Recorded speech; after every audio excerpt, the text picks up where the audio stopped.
নমস্কার, আমার নাম বিপ্রজিৎ রায়। আমি এখন একটি কবিতা আবৃত্তি করব। কবি অভিক মণ্ডল। কবিতার নাম স্বাধীনতা। দেশের জন্য দিয়েছে প্রাণ হাজার সন্তান, ব্যর্থ হয়নি তাদের আশা, তাদের বলিদান। গর্ব করে বলছি মোরা, আমরা তো স্বাধীন।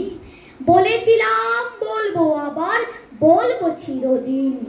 শহীদ যারা বীর পুরুষের জয়ের মাঝে সব, রক্তে রক্তে লুকিয়ে আছে দেশের গৌরব। স্মরণ করি সেই শহীদার বিদ্রোহীদের আজ, যাদের জন্য কাঁপছে ভারত, কাঁপছে বিদেশি রাজ। এদেশ আমার মুক্ত, এখন মুক্তির স্বাদ পায়। সবে মিলে গড়ব এদেশ, চলুন হাত মেলায়। গেরুয়া সাদা সবুজ নীলে অপূর্ব সংমিশ্রণ, স্বাধীন মোরা গাইব আজি বন্দে মাতরম। নমস্কার।